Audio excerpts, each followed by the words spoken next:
1,00,000 మంది శివభక్తులతో కలిసి మహారుద్రాక్ష పూజలో పాల్గొనండి. వెంటనే కాల్ చేసి మీ పేరును నమోదు చేసుకోండి.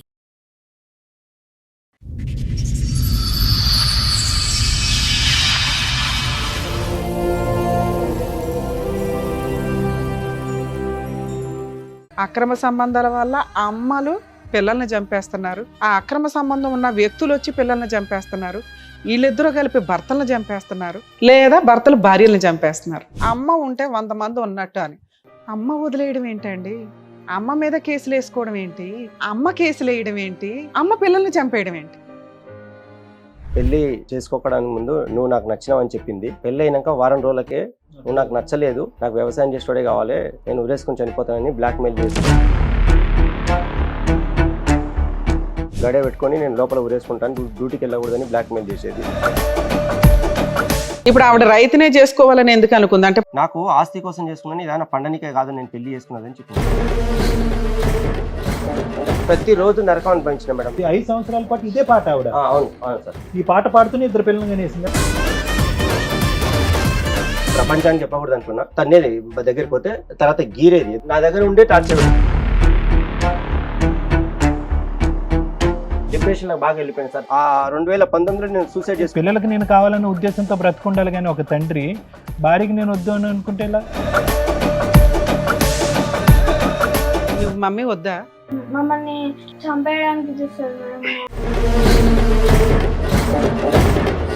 ఆ పిల్లలకి ఆ చేతులు కాలిపోటాలేంటి, ఒళ్ళు కాలిపోటాలేంటి? ఈరోజు ఆ పిల్లలు ప్రాణాలతో బ్రతికి బట్ట కట్టారంటే కనుక ఎంత అదృష్టం అది. దీన్ని నాంచి నాంచి నాంచి గోటుతో పోయేది గొడ్ల వరకు తెచ్చుకోకండి.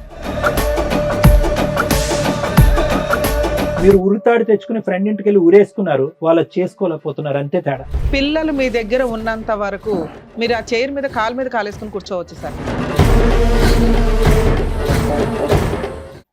సార్, మేడం గౌడ్ గారు ఆయన సమస్య చెప్పుకోవడానికి ఇక్కడి వరకు వచ్చారు. ఆయన సమస్య ఏంటో అడిగి తెలుసు. ఓకే, నమస్తే అండి. నమస్కారం మేడం. ఓకే, ఇక్కడ వరకు దేనికి వచ్చారు? మీ సమస్య ఏంటి? మా భార్య ప్రాబ్లం వల్ల వచ్చింది మేడం. ఓకే, పెళ్లి చేసుకోవడానికి ముందు నువ్వు నాకు నచ్చినావని చెప్పింది. పెళ్లి అయినాక వారం రోజులకే నువ్వు నాకు నచ్చలేదు, నాకు వ్యవసాయం చేసేవాడే కావాలి, నేను ఊరేసుకుని చనిపోతానని బ్లాక్మెయిల్ చేస్తూ ప్రతిరోజు అట్లే ఇబ్బంది పెడుతూ డ్యూటీకి వెళ్ళినప్పుడు గడే పెట్టుకొని నేను లోపల ఊరేసుకుంటాను, డ్యూటీకి వెళ్ళకూడదని బ్లాక్మెయిల్ చేసేది. అర్ధరాత్రి 10 గంటలకు 12 గంటలకు వాళ్ళ అమ్మలకు ఫోన్ చేసి వాళ్ళతో మాత్రం తప్పైంది అని చెప్పి మళ్ళీ ఆ రోజు పడుకునే వాళ్ళం. 5 సంవత్సరాలు గడిచిపోయింది, పాప పుట్టింది మేడం. మీకు పెళ్ళి ఎంత కాలం అయింది? అంతకుముందు మీ ఆవిడ మీకు ఎలా పరిచయం? నాకు 2009లో జూన్ 18 తారీఖు నాడు పెళ్లి అయింది మేడం. ఆమె ఒక వేరే ఊరికి సంబంధానికి వెళ్ళి వాళ్ళ ఊరు మీదంగా వెళ్తున్నప్పుడు ఎండాకాలంలో ఒక దగ్గర దాహం వేసి నీళ్ళు తాగుతున్నప్పుడు ఒకరిని, ఈ ఊర్లో ఇంటర్మీడియట్ చదివిన అమ్మాయి ఉందంట కదా, మీకు ఏమైనా తెలుసా అని నేను అడిగినాను. ఆయన నుండి ఇంటర్మీడియట్ గురించి తెలియదు కానీ మా ఊర్లో 2 ఆడపిల్లలు పెళ్లికున్నారని ఒక ఆయన చెప్పారు. సరే అని నేను వెళ్దాం అనుకుంటే ఇంటర్మీడియట్ అని ప్రత్యేకంగా ఎందుకు అడిగారు? డిగ్రీ నేను కంపెనీలో పనిచేస్తున్నా. ఆయన ఏం చెప్పాడంటే, ఫ్రెండ్ వాళ్ళ మరదలు ఉన్నది ఇంటర్మీడియట్ అమ్మాయి, పెళ్లికి నువ్వు అక్కడికి వెళ్ళి చూడు అని చెప్పారు. ఫ్రెండ్ పేరు చెప్పలేదా? పలానా ఇంటి పేరు వాళ్ళు పలానా వాళ్ళు అని చెప్పలేదా? ఓన్లీ ఇంటర్మీడియట్ అమ్మాయి అనేది. Only intermediate. వాళ్ళ మా ఫ్రెండ్ ఏమో గవర్నమెంట్ టీచర్, వాళ్ళ మరదలు ఇప్పుడు ఇంటర్మీడియట్ చదివింది, పెళ్లికి ఉంది అమ్మాయి అని చెప్పాడంట.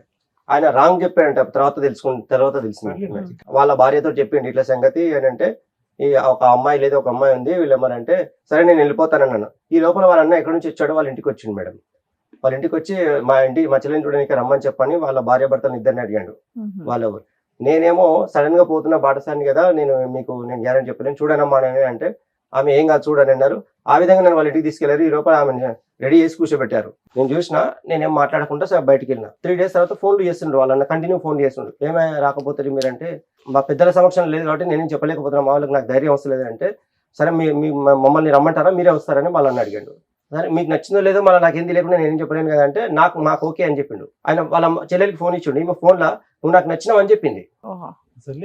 చెప్పిన తర్వాత అప్పుడు సరే ఇప్పుడు చెప్పిన వాళ్ళకి అప్పుడు డిసిషన్ చెప్పిన. ఇప్పుడు మా పేరెంట్స్ ని తీసుకొస్తా, నేను ఇండివిజువల్ గా పెళ్లి చేసేటటువంటి. ఆ రోజుల్లో మీకు 28 years దాకా ఎందుకు పెళ్లి అవ్వాలా? ఫైనాన్షియల్ గా మేము పూరు. నేనేం బయట ఇండస్ట్రీలోనే వర్క్ చేసుకుంటూ ఉన్నాను. ఇంకా నేను సంబంధాలు అనేది ఇంటికి పెద్దగా వచ్చినాయి ఎట్లా ఏం లేవు. దానివల్ల ఇప్పుడు ఆవిడ రైతునే చేసుకోవాలని ఎందుకు అనుకుంది? అంటే పొలాలు ఎకరాలు ఉంటాయి అన్నా, లేకపోతే ఏంటి? ఆమె నాకు వ్యవసాయం చేసేవాడే కావాలి, నువ్వు నాకు అవసరం లేదు వద్దని. సరే, ఏదో రకంగా ఒక 5 ఏళ్ళు 2 పిల్లల అయినాక 2 పిల్లలు మేడం. ఓకే, ఒక 5 ఏళ్ళు బాగానే ఉన్నారు. లేదు మేడం, కంటిన్యూ పెళ్ళైన అదే 4 రోజుల నుంచి స్టార్ట్ అయింది గొడవ. స్టార్ట్ అయింది. ఉన్నంతలో 5 ఏళ్ళు బాగానే ప్రతి ఉన్నారు. రోజు నరకం అనిపించిన మేడం. నేను డ్యూటీ అలా ఎప్పటిదాకా కలిసి ఉన్నారు? కలిసి కంటిన్యూగా అయిన తర్వాత ఒక 5 years కంపెనీలో కంటిన్యూ పెళ్ళైనాక 5 years ఒక పాప మాత్రం అప్పటికి పాప సారీ కంటిన్యూస్ గా ఇది ఒక్కటే రిక్వైర్మెంట్ ఆ అమ్మాయికి, నువ్వు ఉద్యోగం కాదు నాకు వ్యవసాయస్తుడు కావాలి, ఉద్యోగం కావాలి, ఇది 5 సంవత్సరాల పాటు ఇదే పాట ఆవిడ. అవును అవును సార్. ఈ పాట పాడుతూనే 2 పిల్లలు కనేసింది ఆవిడ. అవును సార్.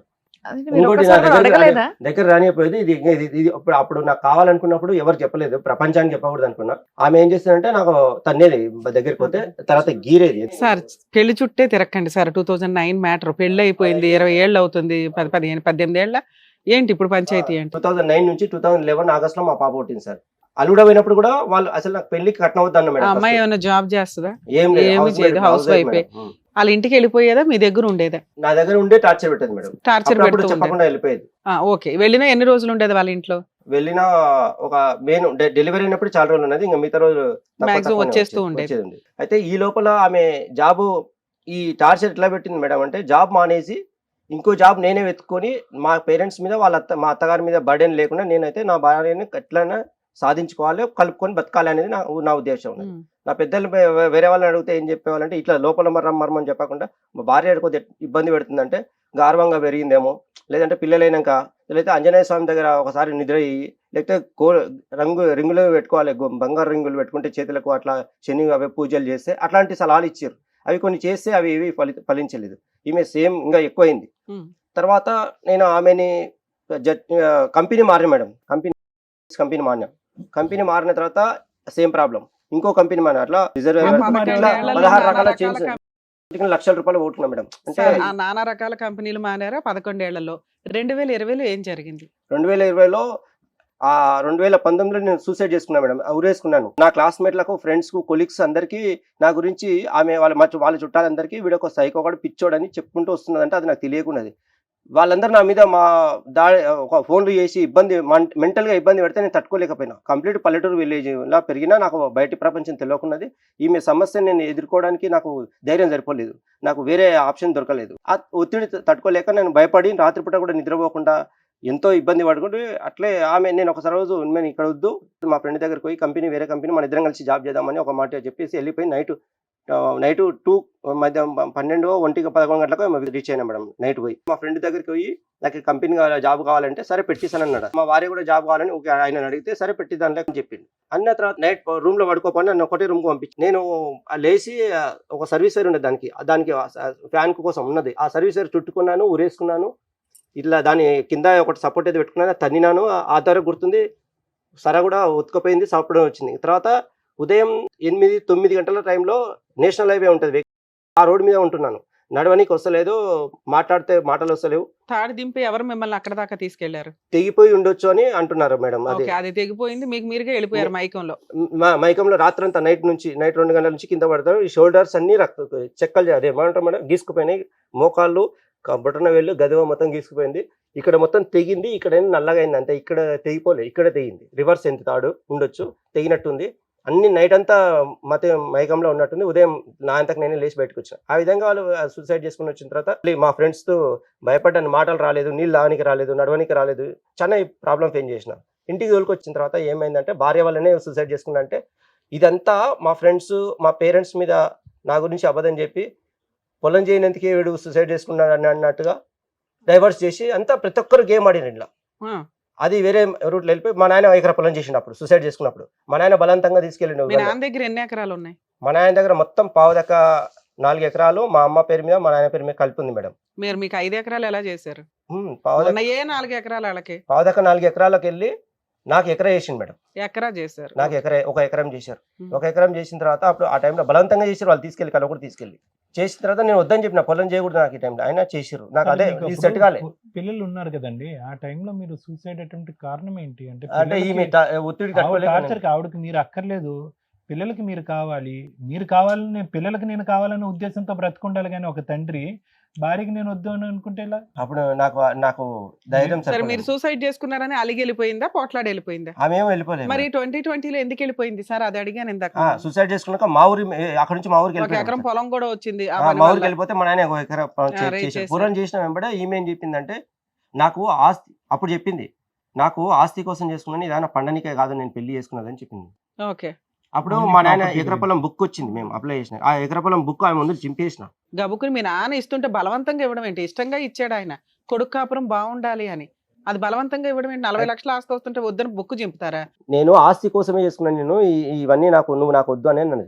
అట్లా నేను ఇన్సల్ట్ గా ఫీల్ అయిపోయి, నాకు ఆస్తి కాదు నువ్వే ముఖ్యం, నాకు ఆస్తి ముఖ్యం కాదు, మా అమ్మనైనా ఉన్నంత వరకు ఆస్తి వాళ్ళ పేరు మీద ఉండాలి అన్నట్టుగా నేను అంటే కూడా ఆమె ఒప్పుకుంటలేదు. అప్పుడు నేను నీకు చింపేసి కూడా నాకు తట్టుకోలేకపోయాను ఆ మాట. చింపేశారని అలిగి వెళ్ళిపోయిందా?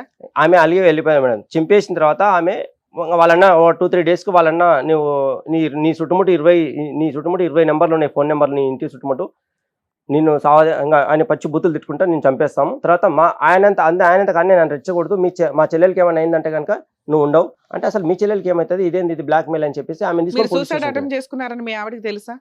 తెలుసు. వాళ్ళ ఇంటికి తీసుకొచ్చేటప్పుడు మా ఫ్రెండ్స్ మధ్యలో ఒక మా ఫ్రెండ్ది ఒకటి కంపెనీ ఉంది మీరు మేడం. సూసైడ్ చేసుకునే రోజు మీ ఆవిడ ఇంట్లోనే ఉందా? ఇక్కడ నుంచి వికారాబాద్ పోయినాక మేడం ఆమె చెప్పే ఫ్రెండ్ ఇంట్లో చేసుకున్నాడు. ఓకే. అయిన తర్వాత నేను మా ఊర్లో ఆమె ఏం చెప్పిందంటే, వాళ్ళన్న ఇంకా డైలీ వాళ్ళ తమ్ముడు కంటిన్యూ ఫోన్ చేయడం, మా ఫ్రెండ్స్ అందరూ ఫోన్ చేయడం, నన్ను టార్చర్ చేస్తుంటారు కంటిన్యూ. మిమ్మల్ని, నన్ను మీ ఫ్రెండ్స్ మిమ్మల్ని, మీ పేరెంట్స్ మిమ్మల్ని, మీ వైఫ్ మిమ్మల్ని, మీ చుట్టాలు మిమ్మల్ని టార్చర్ చేస్తున్నారు. ఒక ఫ్రెండ్సే, మా 2-3 ఫ్రెండ్స్, అందులో మా క్లోజ్ ఫ్రెండ్ దగ్గర ఈమె ఎక్కువ పోయేదంట. అంటే ప్రతి ఒక్కరికి నా గురించి నెగిటివ్ చెప్తూనే ఉన్నది కంటిన్యూగానే, నాకు తెలిసింది. ఈ లాస్ట్ రోజు ఏం జరిగి ఆవిడ వెళ్ళిపోయింది ఇంట్లో నుంచి? ఆమె నేనే తీసుకెళ్ళాను మేడం. నేనే ఆ రోజు ఈయన చంపుతా అన్నప్పుడే నిన్ను పోలీస్ స్టేషన్ తీసుకెళ్ళి, మీ అన్న నీ గురించి నీకు ప్రాణహాని ఉంది కదా, మీ అన్న నాకు వార్నింగ్ ఇస్తున్నాడు కదా, పోలీస్ స్టేషన్ కంప్లైంట్ ఇద్దాం పని పోలీస్ స్టేషన్ తీసుకెళ్తే ఈమె వాళ్ళన్న నేనే తీసుకెళ్ళాను మేడం. నేనే తీసుకెళ్ళాను. ఆమె బంగారం తీసుకో, నీ దగ్గర ఉన్న డబ్బులు మొత్తం తీసుకో, నాకు వద్దని చెప్పి ఆమె వీడియో తీసిన, అవన్నీ ఆమె దగ్గర ఉన్నాయి. ఆ వీడియో తీసిన నా ఫోన్లో ఇప్పటికి ఉంది. ఆ వీడియో తీసుకొని, బంగారం నీ దగ్గర అన్ని ఉన్నాయని చెప్పి తీసుకొని పోయినా. నేను పిల్లల్ని కూడా తీసుకొని పోయి ఆ పోలీస్ స్టేషన్ కంప్లైంట్ చేద్దామంటే, పోలీసులకు చెప్పే లోపల మా ఆయన వచ్చిన ఆడికి నాకు తెలియకుండా, నువ్వు వీడు మతి స్థిమితం లేదు ఇతనికి, మా బావకు, వీళ్ళు అప్పుడప్పుడు గొడవ పడుతుంటారు, నేను కౌన్సిలింగ్ ఇప్పించి 4 రోజుల తర్వాత మా చెల్లెని తీసుకెళ్ళి మా పెద్దల సమక్షంలో అని చెప్పి, అది నాకు నా మాటలు ఏంటలేరు పోలీసులు. సరే, మీ అన్న వచ్చేమన్నాడు? మా అన్న వచ్చి, నిన్ను అడవిలోకి పోతే పెట్రోల్ పోసుకొని పట్టుకొచ్చి మేము కొట్టినాం అని అంటే, దాని అర్థం నాకేమో అర్థం కాలేదు. నేను అడవిలో పారిపోతే పట్టుకొచ్చి పెట్రోల్ పోసుకొచ్చి డీజిల్ పోసుకొచ్చి వాడిని తోలుకొచ్చినాం అని చెప్పి మెత్త కొడక నిన్న అంటే. 2020లో వెళ్ళిపోయిందా మీ ఆవిడ? అప్పుడు నేనే తీసుకెళ్ళి అక్కడ నుంచి దింపేశారు. ఇప్పటికి 6 ఏళ్ళు అవుతుంది. మీ ఇద్దరి మధ్య పెద్ద మనుషుల పంచాయతీలు గానీ ఏమైనా జరిగినాయా? పెద్ద మనుషుల పంచాయతీ ఏం జరగలేదు. ఓన్లీ వాళ్ళే పిలిపించేవారు. నాకు ఆస్తి కోసం అనేది, వాళ్ళ ఇంటికి పోయినా నాకు పిల్లలు కావాలి, పెళ్ళని. 6 ఏళ్ల నుంచి మీ ఆవిడ వాళ్ళ పుట్టింట్లోనే ఉంటుందా? మధ్యలో మా ఇంటికి వచ్చేది మేడం. అప్పుడప్పుడు నన్ను కడతాలు తీసుకెళ్లారు, యోగా చేయమన్నారు. యోగా చేస్తుంటే కన్ను మూసుకుంటే పారిపోయి వచ్చేసారు వాళ్ళు. ఎవరు, నేను ఒక్కనే ఉండి చాలా ఇబ్బంది పడి వచ్చిన తర్వాత నన్ను డాక్టర్ దానికి వెళ్ళాలి, నీకు పిచ్చెక్కిందని చెప్పి వాళ్ళు మాట్లాడకుండా బలవంతంగా ఇద్దరు కార్లో కూర్చోబెట్టుకొని, ఎందుకు ఇట్లా కూర్చోబెడుతున్నా అంటే వినలే వాళ్ళు. నన్ను ఒక జంతువులాగా నన్ను బిహేవ్ చేసి. జాబ్ చేస్తున్నారా లేదా? 2019 నుంచి జాబ్ చేస్తూ అక్కడ నుంచి డైరెక్ట్ మా ఊరికి తీసుకెళ్ళినప్పుడు జాబ్ మొత్తం క్లోజ్ అయిపోయింది. 2019 నుంచి మీరు జాబ్ చేయట్లేదు. 20 నుంచి సైకియాట్రిస్ట్ కలిసారండి? మమ్నార్లో ఎస్విఎస్ హాస్పిటల్లో సైకాలజిస్ట్ అడిగారు మేడం. వాళ్ళు ఏం చెప్పారంటే, ఎందుకు సూసైడ్ చేసుకున్నావు అంటే, మా భార్య ఒత్తిడి వల్ల రీజన్ చెప్పినాం. పిల్లలు ఎవరి దగ్గర ఉన్నారు? కొన్ని రోజులు వాళ్ళ ఇంటికాడ ఉన్నారు. పిల్లలు చూడడానికి వాళ్ళ ఇంటికి వెళ్తే చూడనివ్వలే. నాకు పిల్లల్ని చూడకుండా నేను ఉండాలేనంటే పిల్లలు రాలేవు, తను చూస్తున్నారు రావట్లేదు. అట్లా వాళ్ళు అట్లే ఉండి ఆ ఎండకు అట్లే పడుకున్నా. వాళ్ళ ఇంటికి పిల్లలు ఎవరు? నా పిల్లలే మేడం. మీతో పాటు వచ్చారా? అవును మేడం. నన్ను చూడనియకపోతే నేను అట్లే బండి పెట్టుకుని ఎండకు అట్లే వాళ్ళ ఆకిట్లో నిలబడ్డాను అనమాట. ఎన్ని సందర్భాల్లో మీ భార్య ఇంటి నుంచి వెళ్ళిపోయినప్పుడు, ఎన్ని సందర్భాల్లో పిల్లల్ని తీసుకుని వెళ్ళింది, ఎన్ని సందర్భాల్లో పిల్లల్ని మీ దగ్గరే వదిలేసి వెళ్ళింది? ఎక్కువ సార్లు పిల్లలు తీసుకెళ్ళింది మేడం. సార్, మీ ఇద్దరి మధ్య విపరీతమైన గొడవ ఉంది. మీ ఆవిడ మిమ్మల్ని పీకు తినేస్తారు. అవును సార్. పిల్లలు మీ దగ్గరికి ఎలా వచ్చారు? మీరు ఇక్కడికి ఎందుకు వచ్చారు? పిల్లలు ఆమె ఆస్తి కావాలన్నది కదా మేడం, నేను చేసిన ఆమె పేరు మీద ఎకరా పొలం రిటర్న్ ఆమె పేరు మీద చేసిన వాళ్ళ ఊర్లోనే ఉన్నది. పిల్లలు చూడనియాలి కదా, బలవంతంగా వాళ్ళ ఆకిట్లో పడుకుంటే, ఎండకు పడుకుంటే, తర్వాత కొద్దిగా పర్మిషన్ ఇచ్చారు. పిల్లలు తీసుకొని బయటకు వెళ్తే పిల్లలు అన్నారు, మామ అమ్మమ్మ మమ్మీ చెప్పింది, నువ్వు పిచ్చెక్కిందంట నీకు, మమ్మల్ని చంపుతావు, అందుకే డాడీ దగ్గర పోకూడదు అని చెప్పిర్రు. అందుకే మేము అని అంటే నేను అది విని అసలు బాధపడ్డా. సరే అని మళ్ళీ వాళ్ళ ఇంటికాడ తోలి మామిడిపల్లి తీసుకెళ్ళి, అప్పుడు తీసుకెళ్ళి వాళ్ళ ఇంటికి తోలేసి సపడాకుండా వచ్చి, మళ్ళీ నేను నాకు పెళ్ళం కావాలి, చంపినా సరే అంటే వాళ్ళ ఇంటికి వస్తే చంపుతామన్నారు. చంపినా సరే అని నేను మా ఇంటికాడ ఉండలేకపోయినా. పిల్లలు మీ దగ్గరికి ఎప్పుడు వచ్చారు? ఇంకా ఆ తర్వాత మేడం ఆమె ఏమన్నదంటే, నాకు ఆస్తే కావాలంటే, అప్పుడు ఆమె అక్కడ నుంచి అప్పుడు తీసుకెళ్లి జడ్చలు తీసుకెళ్లి ప్లాట్ చేసిన ఆమె పేరు మీద చేసి, పిల్లలు కళ్ళ కూడా తీసుకెళ్లి ప్రాపర్టీ పిల్లలకు నా పేరు మీద ఎకరా పొలాన్ని పెనాల్టీ కింద బుక్ చింపేసిన కాబట్టి అదే పిల్లలకు అంటే ఈమె హార్ట్ అటాక్ వచ్చి చనిపోయినా కాలందిరి చనిపోయినా పిల్లలు అనాథాలు కాకూడదు, ప్రాపర్టీ వీళ్ళ ముగ్గురికి ఉండాలి, పిల్లలు పెంచుకుంటుంది కదా ఆమె గొప్ప, నేను నచ్చలేదు అనేది కనీసం నేను మనిషిని కాబట్టి నేను బుద్ధి నా తప్పు నాదికే ఉంది సేఫ్టీ కోసం చేసిన తర్వాత నేను లేనప్పుడు ఒక 1 మంత్ ఇంచుమించుగా ఆ తర్వాత 1 మంత్ తర్వాత నేను మా ఊర్లోనే ఉంటుంటే సడన్ గా నాకు తెలియకుండా మా ఇంటికి పిల్లల్ని తీసుకొచ్చి పెద్ద అది వైస్ ఎంపీపీ వాళ్ళు సర్పంచ్ని తీసుకొచ్చారు. వాళ్ళు ఎందుకు తీసుకొచ్చి తెలియదు. అప్పటికి నేను ఇన్సల్ట్ గా ఉన్నాను. తీసుకొచ్చి మా ఇంటికాడ వదిలేసి నేను లేనప్పుడు అక్కడ ఇంటి ఇంకా ఉన్నాను. ఈ పిల్లల్ని తీసుకొచ్చి ఈ ఇద్దరిని పిల్లల్ని ఇది 2 చేతులు పట్టుకొచ్చి తీసుకొచ్చి వాళ్ళ ఎదుల చేసి గట్టి దొప్పితే ఎల్లెలకల పడ్డారంట ఇద్దరు పిల్లలు. నేను చూలే. మీ ఇంటి దగ్గరకు తీసుకొచ్చి రిజిస్ట్రేషన్ అయినాక మీ ఇంటి ముందు వదిలేసింది, కింద పడేసింది, తోసేసి. ఇప్పుడు ఎంతకాలం అయింది వాళ్ళు వచ్చి? 2021 మేడం. 21 నుంచి పిల్లలు మీ దగ్గరే ఇంకా కంటిన్యూ నా దగ్గర. మీ దగ్గర స్కూల్ కి వెళ్తున్నారా? స్కూల్ కి నేను పంపిస్తున్నాను మేడం, హాస్టల్ పంపిస్తున్నాను. హాస్టల్లో ఉంటున్నారా? అవును మేడం, ఫస్ట్ ప్రైవేట్ హాస్టల్లో. సరే, పిల్లలు హాస్టల్లో ఉంటున్నారు కదా, మీ వైఫ్ పిల్లల్ని చూసుకోవడానికి వెళ్తుందా? ఆమె అక్కడికి వెళ్ళదు మేడం, పిల్లలు చూడరు ఆమె దగ్గర వచ్చిన. హాలిడేస్ వచ్చినప్పుడు పిల్లలు అమ్మమ్మ వాళ్ళ ఇంటికి వెళ్తారా, అమ్మ దగ్గరికి వెళ్తారా? ఇంకా వెళ్ళాడు మేడం, వెళ్ళరు. హాలిడేస్ వస్తే మీ దగ్గరే ఉంటున్నారు, మీరు పిల్లల్ని హాస్టల్లో పెట్టి చదివిస్తున్నారు. ఇక్కడికి ఇప్పటికి 5-6 ఏళ్ళు అయిపోతుంది మీరిద్దరు విడిపోయి. ఇక్కడికి ఎందుకు వచ్చారు? మీకేం కాదు. మెయింటెనెన్స్ అడిగారు మేడం వాళ్ళు. ఇప్పుడు ఏమండి మెయింటెనెన్స్ అంటే నా చెల్లెల్ని నేనే ఉంచుకుంటా. కోర్టులో కేసు వేసారా వాళ్ళు? వాళ్ళే నేనే మేడం. ప్రశాంతంగా ఉన్నారు, మీ పని మీరు చేసుకుంటున్నారు. అవును మేడం. ఉన్నంతలో మీ భార్య మీ దగ్గర అయితే లేదు, టెన్షన్ లేదు. ఇక్కడికి ఎందుకు వచ్చారు? ఆమె నా ఇంటికి వస్తుంది మేడం, అప్పుడప్పుడు వచ్చి నాకు ఇంట్లో స్టవ్ తాళం బల్ల కొట్టి సామాన్ తీసుకెళ్లి, అయితే వాళ్ళన్నీ ఏమన్నాడు మేడం అంటే, నీ పిల్లలు నీకు తానికి వచ్చినప్పుడు నా పిల్లలు తీసుకురాలి, నీ పిల్లలు నువ్వే పెంచుకో, నీ పిల్లలు సంపాదించాలి, ఇప్పుడు సంపాదించి నా చెల్లెలు నేనే ఉంచుకుంటా, నా చెల్లెలు సచ్చేంత వరకు నీ పైసలతోటే బతకాలి, లేకపోతే నేను చంపేస్తా. పోనీలేండి, ఇది పిల్లల్ని ఎలాగా పోషిస్తున్నారు కదా, భార్యకు కూడా ఒక 5,000 2,000 పంపిస్తే, ఓ 10,000 పంపిస్తే ఆవిడ బతికిద్ది కదా. నీ సొంత భార్య 20 ఏళ్ళు కాపురం చేసింది కదా. మళ్ళీ 0 నుంచి నేను వర్క్ చేసుకుంటాను. యావరేజ్ గా పర్ మంత్ మీకు 5 to 10 మధ్యలో వస్తుంది సార్. 5+ అంతే, 5,000 అంతే మేడం. నేను నా దగ్గర స్టాక్. ఇక్కడికి ఎందుకు వచ్చారు మీరు? ఆమె అట్లా మెయింటెనెన్స్ కావాలంటున్నారు. ఒకసారి దొంగతనంగా నేను లేనప్పుడు తాళం బల్ల కూడా సామాన్ తీసుకెళ్ళాడు. మెయింటెనెన్స్ అడగకూడదు, అంతేనా? ఫైల్ ఎక్కడ ఉంది? SVS లో ఫైల్ ఇంట్లో ఉందో లేదో తెలియదు సార్. ట్రీట్మెంట్ వాళ్ళు మెడిసిన్ ఏది వాడలేదు సార్, ఓన్లీ స్కాన్ అదే ఎక్స్రే తీశారు. అన్ని బాగానే ఉన్నాయి, నీకు ఆరోగ్యం బాగుంది, అన్ని బాగుంది, ఏది డ్యామేజ్ కాలేదు బోన్స్ గిట్లా. తర్వాత అన్ని మెమరీ ఇప్పటికీ చిన్న ఉన్నప్పుడు మెమరీ మొత్తం ఇప్పటికి అన్ని ఉన్నాయి సార్. వాళ్ళన్నీ బాగానే ఉన్నాయని చెప్పారు. ఒకవేళ ఏమైనా డౌట్ ఉంటే మెడిసిన్ అంటే మెడిసిన్ మేము టాబ్లెట్ వాడలే. నేను 1 month లో సెట్ అయిపోయింది సార్. ఇక ఒక్కొక్కటి ఏంది వార్మప్ లాగా చేయమన్నారు సార్, ఎక్సర్సైజ్ లాగా. ఈ మెడలు నరాలు మొత్తం దగ్గరికి. సైకలాజికల్ గా మెడిసిన్ ఇచ్చి ఉంటారు కదా, అవి ఎంతకాలం ఇచ్చారు? ఆపేశారా మీరే? నేను వాడలేదు సార్, ఇచ్చి వాడలేదు మేడం. అవసరం లేదని మీరు డిసైడ్ అయ్యారా? అంటే నేను ఎందుకు అప్పుడు ఈ ఒత్తిడికి ఇబ్బంది ఫీల్ అయ్యి నేను వాడలేదు. ఒత్తిడి తగ్గడానికే ఇస్తారు సార్ డాక్టర్స్. ఇప్పుడు మరి ట్రీట్మెంట్ వాడలేదు, మరి ఇప్పుడు ప్రస్తుతం ఎలా ఉంది మీకు? నాకు నిద్ర మంచిగా ఉంది సార్. అప్పుడు నిద్ర ప్రాబ్లం ఉన్నది మేడం. కొన్ని రోజులు వాళ్ళ ఇంటికి తీసుకెళ్లారు, అన్నం తింటుంటే తినబుద్ధి కాకపోతే వాళ్ళు ఇంకోటి నాకు తెలియకుండా ఒక డాక్టర్ దగ్గర తీసుకెళ్లారు. వాళ్ళు ఏం మాట్లాడారు, డాక్టర్ ఇంజెక్షన్ ఇచ్చిండ్రు, తర్వాత కొన్ని దోషాలు గోళీలు ఇచ్చారు. ఆ గోళీలు వాళ్ళ ఇంటికాడ ఒక కుక్క లాగా కట్టేసినట్టు ఇంట్లో పెట్టేసి ఖచ్చితంగా గోళీలు పొద్దున సాయంత్రం నిలబెట్టేది. తర్వాత కడతాలు తీసుకెళ్లి వదిలేసి ఇచ్చారు. తర్వాత వాళ్ళు దేవుని దగ్గర తీసుకెళ్లి చెర్లగూడ తోటి కొట్టిపించారు. వాళ్ళ ఊరు పక్కన ఒక దేవుని దగ్గర ఒక దేవత అని ఉంటది, ఒక లేడీస్, ఆమె కూడా షుగర్ నిండి చెల్ల కూడా తీసుకొని కొట్టారు. వీళ్ళే మాట్లాడతారు వాళ్ళందరితోటి. నేను నా బతుకు నేను బతకనీయకుండా. పేరెంట్స్ ఎప్పుడైనా తీసుకెళ్లారా ఇలాంటి ప్లేసులకి, మిమ్మల్ని ట్రీట్మెంట్లకి?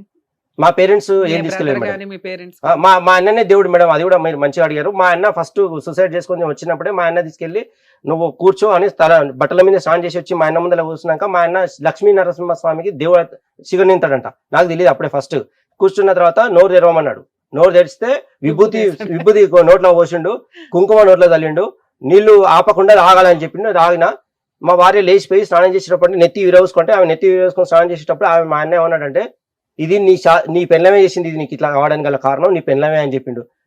మీ అన్నయ్య చెప్పేశాడు. మా అన్నయ్య చెప్పిండు. బాబుకి కాల్చిన చేతి మా ఊరు సర్పంచ్ దగ్గరికి తీసుకెళ్లి అప్పుడు పిల్లలు మా దగ్గర తీసుకెళ్ళారు, వీరి దగ్గర ఉండరు, ఈ పిల్లలు నా దగ్గరకు వస్తలేరని పోలీస్ స్టేషన్ లో 5 మంది ఎస్ఐలు మారు మేడం.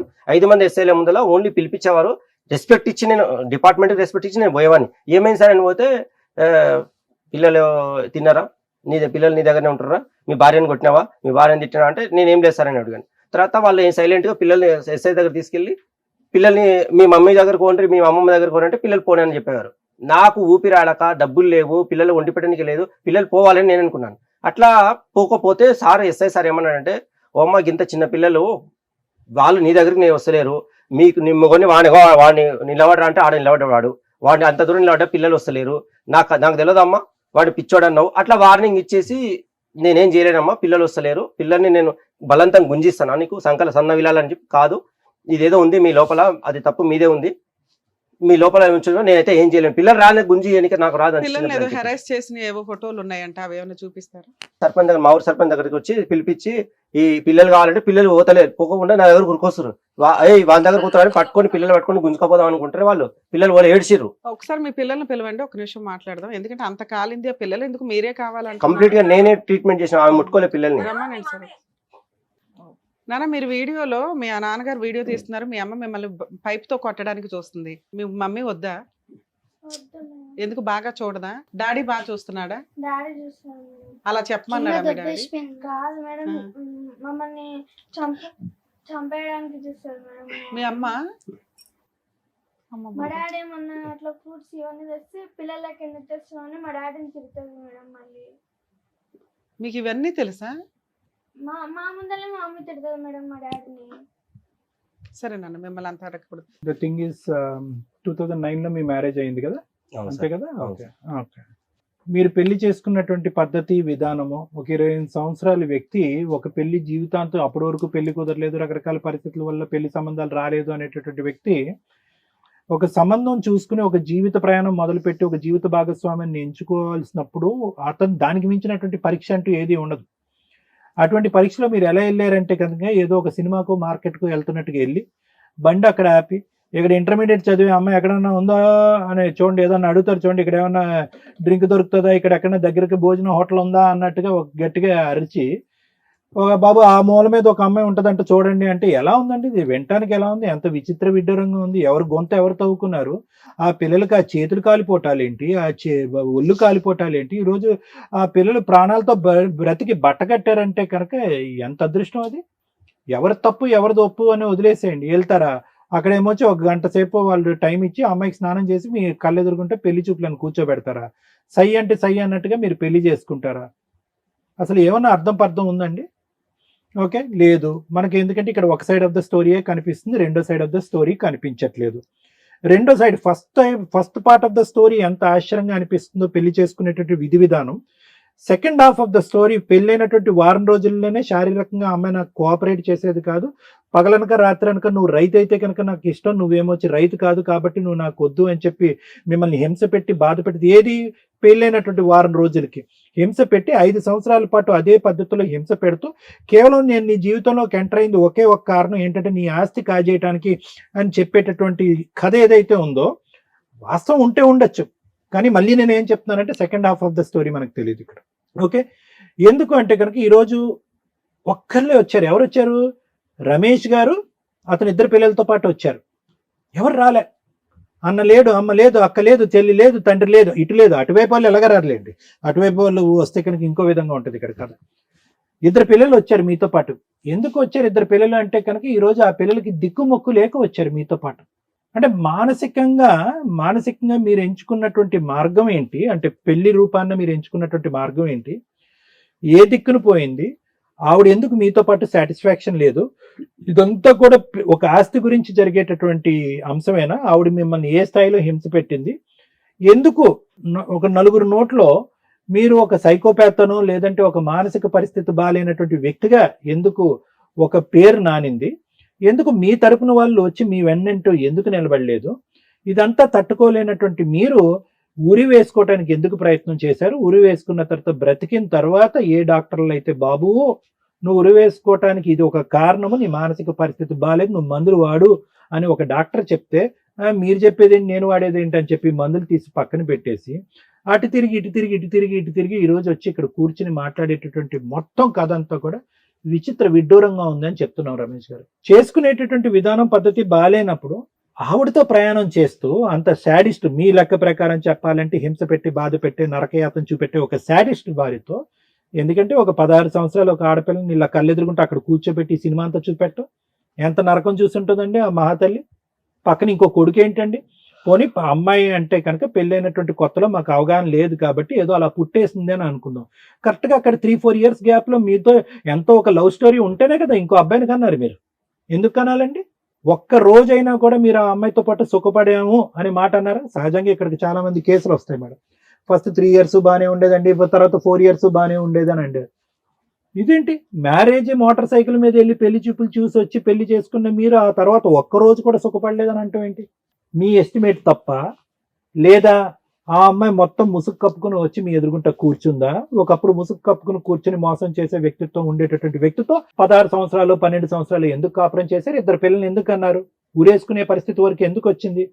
ఎక్కడో సాగరం పచ్చు కదా, గుడ్ బై చెప్పొచ్చు కదా, బై బై చెప్పొచ్చు కదా. ఇప్పుడు ఉన్న సిచ్యువేషన్ ఏంటంటే వెళ్ళిపోయింది ఆవిడ. ఇప్పుడు ఈ స్టోరీ ఎప్పుడో క్లోజ్ అయిపోయింది. ఇక్కడ మొత్తం హైలైట్ ఏదైనా సెన్సేషన్ ఉంది అంటే కనుక ఈ స్టోరీలో ఆ పిల్లల్ని మీ ఇద్దరి దగ్గర పెట్టుకోకుండా ఒక హాస్టల్లో చదివించడం అనేది నేను ఆనందపడేటటువంటి అంశం. ఏదో 2-3 వీడియో రికార్డింగ్లు చూపెట్టారు మీరు. ఆ అమ్మాయి తీయాలంటే 10 రికార్డింగ్లు తీయచ్చు. దాన్ని బట్టి మనం ముందుకు వెళ్ళేటటువంటి అవకాశం లేదు, అవసరం లేదు. ఆ అమ్మాయి ఇలా కర్ర పట్టుకుని ఇలా వస్తుంటే పిల్లలు కొట్టేటటువంటి అంశాన్ని వీడియో రికార్డింగ్ తీశారు మీరు. ఆ అమ్మాయి ఇలా చేతితో కొట్టేసింది. అలాంటివి ఆ అమ్మాయి కూడా రికార్డ్ చేయాలంటే ఒక 10-12 రికార్డ్ చేయొచ్చు. ఆధారం ఉంటే ఒకటి, దొరికితే దొంగ, దొరకపోతే దొర. అలా వద్దు, అవి మనం మాట్లాడుకోవద్దు. ఈరోజు మీరు ఇక్కడ వచ్చి కూర్చున్నారు, పిల్లల్ని ఒక హాస్టల్లో చదివిస్తున్నారు. ఏం చేయగలం ఇక్కడ? ఈ సిచ్యువేషన్లో ఎవరు మాత్రం ఎటువంటి సొల్యూషన్ చూపెట్టగలరు?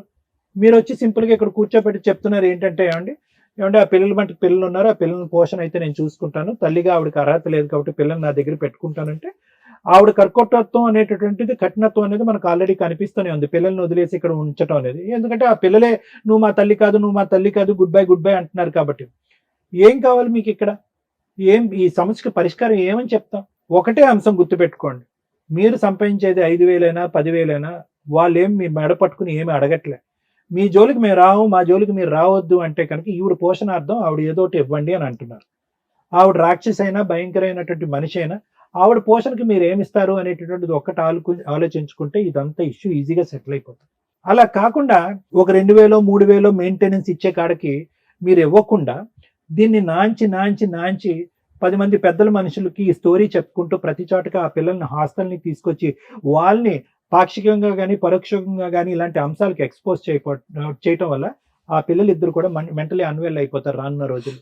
గోటుతో పోయేది గొడ్ల వరకు తెచ్చుకోకండి. వాళ్ళు మీ జోలికి రావట్లేదు, మీరు వాళ్ళ జోలికి వెళ్ళట్లేదు. పిల్లల్ని ఈడ్చుకుని వెళ్తాను, నా తల్లిగా నాకే ఆ పిల్లల మీద హక్కు ఉంది అనేటటువంటి మాట రావట్లేదు.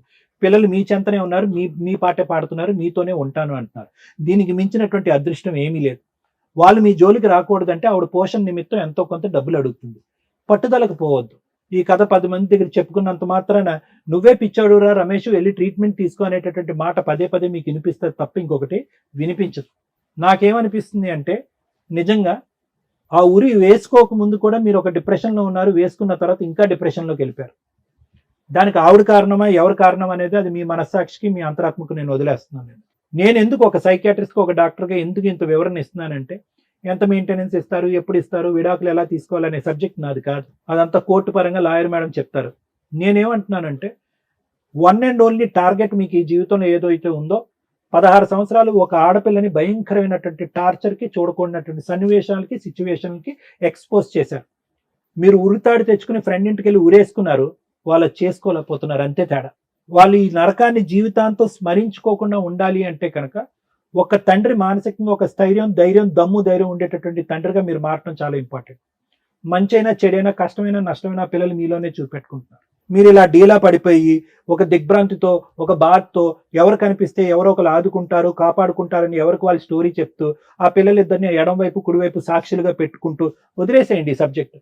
ఆ అమ్మాయి మీ జుట్టు పట్టుకుని వచ్చి నాకు XYZ కావాలి అని అనట్లేదు. దీనికి మించి 100 రెట్లు గొంతమ కోరికలు కోరుతారు. ఇంతకంటే దారుణమైనటువంటి పరిస్థితుల్లోకి ఒక మగాడిని ఈడ్చినటువంటి సన్నివేశాలు, సందర్భాలు మా టీం మేము ఇక్కడ చూసాం. ఆ అమ్మాయి కేవలం నా పోషణ గురించి చెప్తుంది, నాకు పోషణ నిమిత్తం ఇంత పడేసే, నీ దారి నువ్వు చూసుకొని నీ పిల్లల జోలికి కూడా రానంటుంది. ఆవిడ బ్రహ్మరాక్షసే అనుకుందాం కాసేపు. బ్రహ్మరాక్షసి కోరుకునేటటువంటి కోరిక ఆవగంజ అంతా. అది పడేసి మీ జీవితంలో మీరు సుఖపడేటటువంటి మార్గాలు ఎత్తుక్కోండి. మీరు మనోధైర్యాన్ని పెంపొందించుకునే ఆలోచనలో ఉండండి.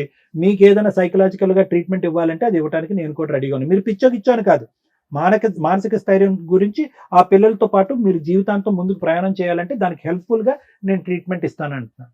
Thank you. Thank you sir. ఒక్క సెకండ్ మేడం, ల్యాండ్ ఆమె ఫస్ట్ ఆమె పేరు మీద చేసిన, ఆమె నాకు వద్దు నువ్వు అని అంటే ఆస్తి ఆ ప్లాట్ నా పేరు మీద చేసుకుంటా అంటే జడ్చలోనే రిజిస్ట్రేషన్ చేసుకున్నా, సరే చేసుకో నాకు నువ్వు వద్దు నీ ఆస్తి వద్దన్నది. తర్వాత ఆమె ప్రాపర్టీ కావాలనుకున్నప్పుడు ఈ ప్లాట్ ఎంకసీరి ఆమె కోరినప్పుడు ప్లాట్ రివర్స్ ఆమె పేరు మీద చేసిన మేడం. అది 8 లక్షలు అడిగినందుకు ఇప్పుడు 15 lakhs ప్రాపర్టీ ఉంటుంది, అది నా సొంతం ప్లాట్, అది ఆమెకి ఇచ్చిన. కానీ దాన్ని మీరు ఏ విధంగా, అది ఆమె కోరిక ప్రకారం అది ఒప్పందం అంటే నా దృష్టిలో అలా వాల్యూ సరిపోయిందని నేను అనుకుంటున్నాను. కానీ మళ్ళీ లైఫ్ టైం మెయింటెనెన్స్ అది కూడా సరిపోదు, మాకు లిక్విడ్ మాకు ఇయ్యలే, మా అన్నకు తల్లికి ఇయ్యలే. కాబట్టి మెయింటెనెన్స్ అదనంగా కావాలంటే నీ దగ్గర ఎంత అడిగినా అంత ఇస్తావు, నువ్వు ప్రాణం చివరి రక్తం పట్టు కూడా మేము దావుతాం అనేది వాళ్ళ కాన్సెప్ట్ అనేది నాకు అర్థమైంది మేడం. సార్ అంతసేపు మీకోసం మాట్లాడారు సార్, మీరు మీకేం కావాలో అడుగుతున్నారు నన్ను. విపరీతమైన వ్యక్తిగత స్వేచ్ఛ, విపరీతమైన మోసాలు, విపరీతమైన అబద్ధాలు, విపరీతమైన క్రైమ్, విపరీతమైన సైకలాజికల్ ప్రాబ్లమ్స్. ఎటెళ్ళిపోతుంది సొసైటీ? ఎవరు కంట్రోల్ చేయాలి వీళ్ళని? సోషల్ మీడియాలో మీరు చూస్తున్నారు ఎన్ని చీటింగ్స్ జరుగుతున్నాయో, ఎంత అడ్డంగా మోసం చేసేస్తున్నారు. సైబర్ క్రైమ్ మీరు చూస్తున్నారు ఏ రకంగా మోసాలు జరుగుతున్నాయో. పరిచయాలు పెట్టుకొని అబ్బాయిలు వాడుకోవడం, అబ్బాయిల్ని అమ్మాయిలు వాడుకోవడం, బ్లాక్మెయిల్ చేయడం అనేది ఈజీగా నడుస్తుంది. రెండు వైపులా ఎవ్వరు తగ్గట్లా. ఫ్యామిలీ మ్యాటర్స్లో ఇంకొంచెం స్టెప్ ముందుకెళ్లారు. మేము ఇప్పటిదాకా కాపాడుతున్నది కుటుంబ వ్యవస్థని, సర్వనాశనం అయిపోయింది. ఎవరు దీన్ని ఎలా చేశారు అనేది ఒక క్వశ్చన్ మార్క్గా స్టార్ట్ అవుతుంది. కుటుంబ వ్యవస్థలో ఇప్పటిదాకా కనీసం కొంత మాట్లాడగలిగేది తల్లులు పిల్లల్ని బాగా చూస్తారు. నేను రిపీటెడ్గా ఒక డైలాగ్ అంట, అమ్మ ఉంటే 100 మంది ఉన్నట్టు అని. అమ్మ ఉంటుందా లేదా, అమ్మ ఉంటే భయమా అనే స్టేజ్లో ఈ మధ్య కొన్ని ఎపిసోడ్స్ నడుస్తున్నాయి. అమ్మ వదిలేయడం ఏంటండి, అమ్మ మీద కేసులు వేసుకోవడం ఏంటి, అమ్మ కేసులు వేయడం ఏంటి, అమ్మ పిల్లల్ని చంపేయడం ఏంటి? పర్సంటేజ్లు ఇలా పెరుగుతున్నాయి. మనం మాట్లాడుకుంటానే ఉన్నాం, పర్సంటేజ్లు విపరీతంగా పెరుగుతున్నాయి. అక్రమ సంబంధాల వల్ల అమ్మలు పిల్లల్ని చంపేస్తున్నారు, ఆ అక్రమ సంబంధం ఉన్న వ్యక్తులు వచ్చి పిల్లల్ని చంపేస్తున్నారు, వీళ్ళిద్దరూ కలిపి భర్తలను చంపేస్తున్నారు, లేదా భర్తలు భార్యలను చంపేస్తున్నారు. మా వంతు ప్రయత్నం మేము చేస్తున్నాం సుమన్ టీవీ కార్యక్రమం ద్వారా కుటుంబ వ్యవస్థని కాపాడడానికి. ఒకవేళ సొసైటీ చెయ్య దాటిపోయి మా దాకా వచ్చినప్పుడు మేము కాపాడాలని అనుకున్నాక మా చెయ్యి దాటిపోయి అవతలకి వెళ్తే కాపాడాల్సింది law and order. Law and order change అవ్వకపోతే మనకి ఇండియన్ వ్యవస్థకి కుటుంబ వ్యవస్థ అని ఓ రెస్పెక్ట్ ఉందో చూసారా, తుడిచిపెట్టుకుపోద్ది. ఈ రోజున రిలేషన్స్కి ఒక భార్య, భర్త, అత్త, కోడలు, మరుదులు, మా బావలు, ఆడబడుచులు ఇట్లాంటివి దొబ్బి అవతల పోయినాయి. అసలు అవి చెప్పుకోవడానికి కొన్ని రోజులు రికార్డు బుక్కుల్లో ఎత్తుక్కోవాలో ఏంటో. కొత్త కొత్త రిలేషన్స్, డేకి ఒక రిలేషన్ వస్తుంది. అంకుల్స్తో ఒక రిలేషను, ఫ్రెండ్స్ ఒక రిలేషను, సమ్మర్కి ఒక రిలేషను, వింటర్కి ఒక రిలేషను. ఏం జనరేషన్స్ ఇవి? చెయ్యి దాటిపోతుంది గవర్నమెంట్ మీరు చూసుకోకపోతే.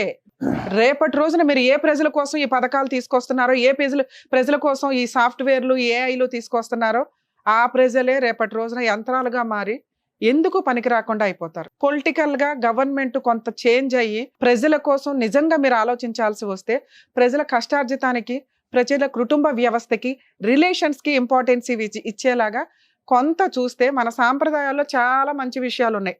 వ్యవసాయం కానీ, టెక్నాలజీ కానీ, వస్తువులు పనులు చేసేవి కానీ, ఇవన్నీ ఆఫ్టర్ ఆల్ అయిపోయి మనుషులు టెంపరీ ఆలోచనలు, టెంపరీ ఆనందాలకి ముందుగా వెళ్ళిపోతూ సైకలాజికల్ ప్రాబ్లమ్స్ తోటి సూసైడ్లు చేసుకుంటున్న బ్యాచ్ విపరీతంగా పెరుగుతున్నారు. ఈ ప్రాబ్లమ్స్లో ఈ రోజున సఫర్ అవుతున్న వ్యక్తి ఒక తండ్రేనా, ఒక భర్తేనా, భార్య కూడా ఉందేమో అని నా డౌట్. రేపటి రోజున ఆ పిల్లలు కూడా యాడ్ అవుతారేమో అని నా డౌట్. ఎందుకంటే అది వీళ్ళ కుటుంబం, మాకు సంబంధం లేదు. కానీ వీళ్ళంతా మన సొసైటీలోనే ఉన్నారు. వీళ్ళ గురించి మనం పట్టించుకోవాలి. సొసైటీకి ఒక రెస్పెక్ట్ ఉండి సొసైటీ వీళ్ళ గురించి ఆలోచిస్తే వీళ్ళు సొసైటీకి రెస్పెక్ట్ ఇచ్చి అమ్మో మా తోలు తీస్తారు సొసైటీ అని భయపడతారు. సొసైటీకి రెస్పెక్ట్ లేదు, తల్లిదండ్రులకి రెస్పెక్ట్ లేదు, ఎవరికి లేదు. అమ్మకి పిల్లలకి రెస్పెక్ట్ లేని ఒక జనరేషన్లోకి వెళ్తున్నాం. మాకు భయం వేస్తుంది, ఒళ్ళు జలదరిస్తుంది కూడా. ఏం చెప్పాలి ఇందులో? ఓపెన్గా కనిపిస్తుంది. అతను ఎంత డిప్రెషన్లో ఉన్నాడంటే డే 1 నుంచి భార్య అంటే ఒక ఇన్సెక్యూర్డ్ వస్తువు. ఆమె వీడియోలు చూస్తే ఆమె ఈయనకంటే లీడర్షిప్లో ఉంది. ఎందుకు అంటే ఈయన డే 1 నుంచి చూపించిన నరకం మేబీ ఆ రేంజ్లో ఉన్నప్పుడు ఆ స్త్రీ కూడా అలాగే ఆలోచిస్తుంది. ఇంతేనా నా లైఫ్ అయిపోయింది.